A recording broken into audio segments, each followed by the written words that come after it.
Now going to Adam Kokesh, radio talk show host, TV host, investigative reporter, United States Marine Corps veteran of the Iraq War, where he was a corporal, and he joins us now. He's organizing a march for veterans supporting Ron Paul. The headline is, "Ron Paul is the choice of the troops.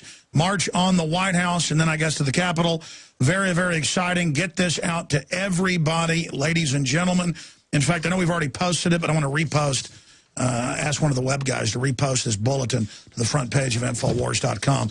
Adam, I think that's a pretty powerful ad that the Revolution PAC put out. They're doing a great job for Ron Paul. Tell us why you're organizing this event and when it is and how folks can get involved. Absolutely, and thank you so much for having me on, Alex, and giving me the opportunity to promote this to your audience, because I know it's something that you care so much about, and I know it's something that they care about.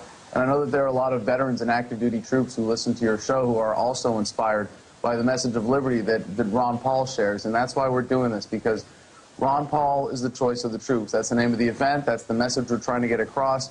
Because if this were true about any other candidate, this inconvenient little fact that he's got more campaign contributions from active duty troops than all others put together, as far as the media is concerned, the race would be over, and whoever they could say that about would have the nomination clinched. But if it's Ron Paul and they don't understand why, they're going to sweep that fact under the rug instead. And it's not despite his foreign policy. It's not, well, the Constitution, but, you know, at least Ron Paul's a veteran. No, it's because of the foreign policy that the troops overwhelmingly support Ron Paul. It's because of a constitutional, non-interventionist foreign policy. But it's really for the same reasons that any other American votes a particular way or really does anything. We're not such a distinct subculture that we're not also creatures of pragmatism. And when you're the ones with your lives on the line, when you're the ones who have to face the combat and have to face that reality and want a commander-in-chief who's going to be decisive, who's going to put America's security interest first, who is only going to send you into harm's way with a clear moral imperative, or as Ron Paul would call it, a constitutional declaration of war, you're kind of motivated to do the research, to do the homework, to look behind the illusions of the mainstream media, to see why is it that all of these other candidates are supporting this globalist foreign policy. Why are they supporting a policy that would make me a tool of the globalists? And that really inspires the troops to support Ron Paul. And while we have this beautiful statistic as to how much the active duty support him because they list their employers when they donate to the presidential campaign, we're having this event in part to show that there's a similar parallel of support within the veterans community. But also, we're inviting active duty to join us, and we have a lot of guys from active duty that are joining us for this event, which is very exciting, because we're creating an opportunity for active duty troops and veterans within their communities to reach out to each other and talk to each other about the message of Ron Paul and talk to each other about why we need to have a moral imperative and some real principle behind our foreign policy. So at noon next Monday on President's Day, we are going to be rallying at the Sylvan Theater at the base of the Washington Monument. We're going to have a series of speakers based on who has done the best job promoting this event through our YouTube video contest. So the message of this event, beyond Ron Paul is the choice of the troops,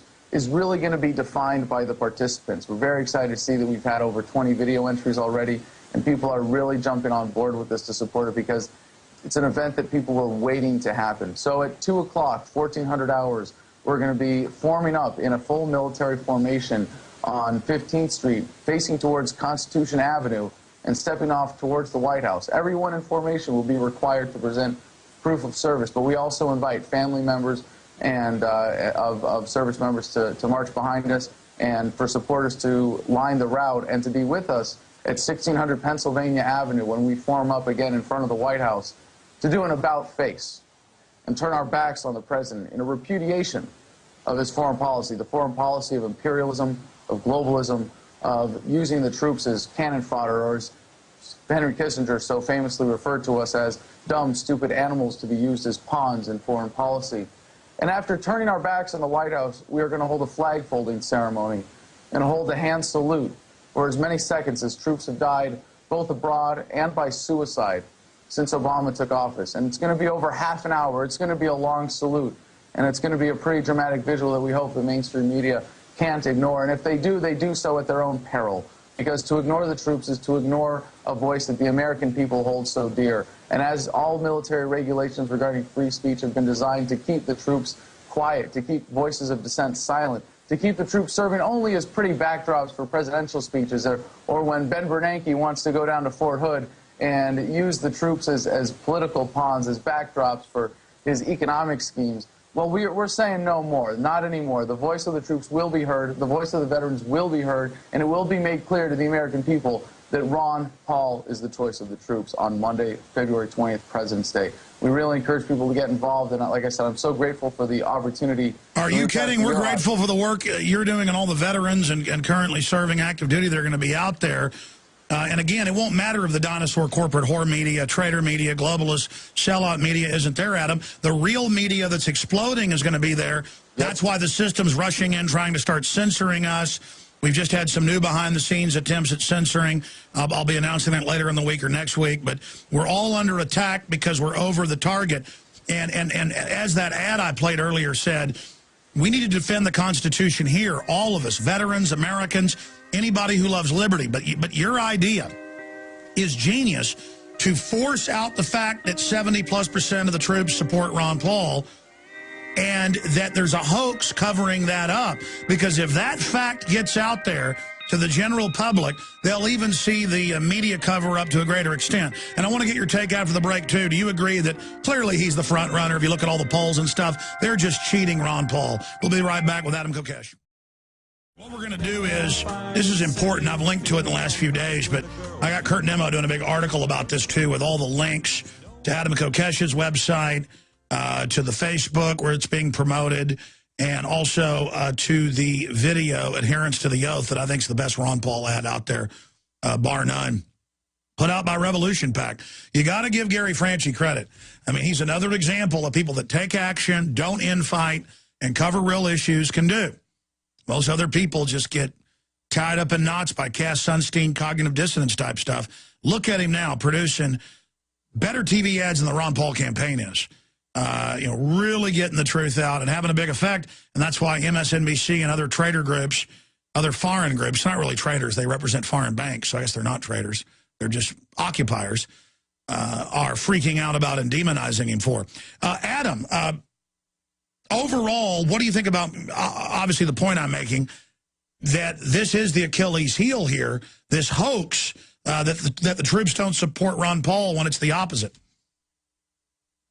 It's so important to put it in their face that Ron Paul is the choice of the troops and come out with the numbers that make it undeniable to show that. I mean, I would challenge any other candidates to have a veterans organization to show this kind of support for them, to host an event like this and turn out the numbers that we're going to turn out. But that's why it's so critical, Alex, exactly because of what you just stated, that this is the most inconvenient fact about Ron Paul to the establishment. Let's put that in their faces. Let's take the most difficult thing for them to accept and force them to acknowledge that this is what the troops are seeing and that this is what the troops want. Now, when I first had this idea, this vision, I want to thank Nathan Cox, a co-founder of Veterans for Ron Paul, for helping me out with this event.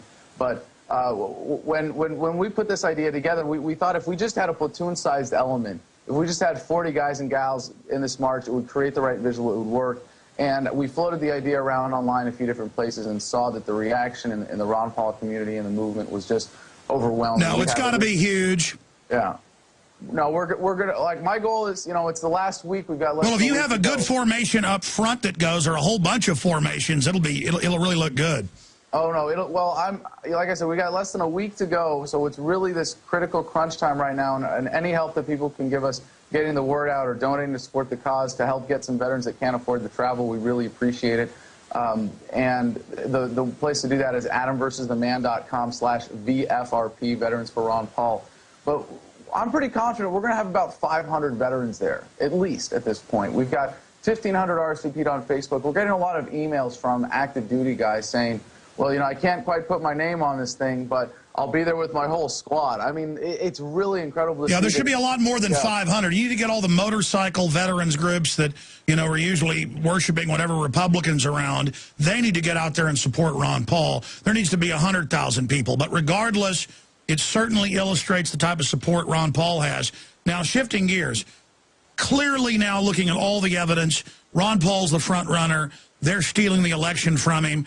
he doesn't want to look like a sore loser or a bad sport, but finally he's coming out and saying they're going to contest Maine.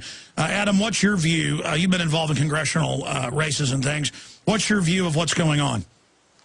Well, it's, you know, I'm not surprised at all that this is happening and that they're cheating around the edges and doing what it takes. I don't think it's the kind of widespread fraud, because I saw this in, you know, I mean, and I don't mean to say that it's not having the full impact of what widespread fraud might be, but just that it's not so necessary when you have a system that so favors the establishment in the very process of determining who's going to be the nominee. And I saw this firsthand in Iowa, watching polls there, when, I mean, I actually made sure that one more vote was counted for Michelle Bachmann when she was under-tallied at that event. And that was the mistake. And it's just amazing to see how easy it is to get these mistakes. And I mean, I don't know if it's that Republican establishment, you know, party hack volunteers don't know how to count. I don't think that's always the case, but that it's such a muddled process. It's such an untransparent process. It's a process where really the whims of local party officials hold way more sway than they're supposed to, or that we would hope they would. And it's not just necessarily the fraud, but even the way that the system is set up to favor those in the establishment to be able to tilt the contest in their the system itself has become twisted and gamed and tilted. I want to do a few more minutes with you, then I'm going to your calls, folks, and getting into that world government news that Obama's calling for. But Adam, stay there. I want to get your take as a veteran and as a libertarian, your view on the upcoming Iran war, the upcoming peace invasion by the UN of Syria. I mean, when is this going to end? The NDAA, SOPA, everything we talked about is now coming true. It is just wild. I want to get your take on that straight ahead. We'll be right back, folks. Spread the word. Infowars.com.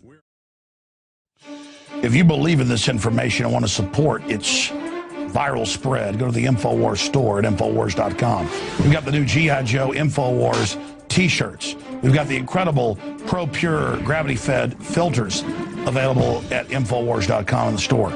We've got a new DVD, Scientists Under Attack, the Don't Tread on Me flag. We've got all sorts of different bumper stickers to help spread the rebellion virally. It's all there, wristbands, citizen rule books in every order. Order online at Infowars.com today. The water filters, the canteens, it's all there. Infowars.com.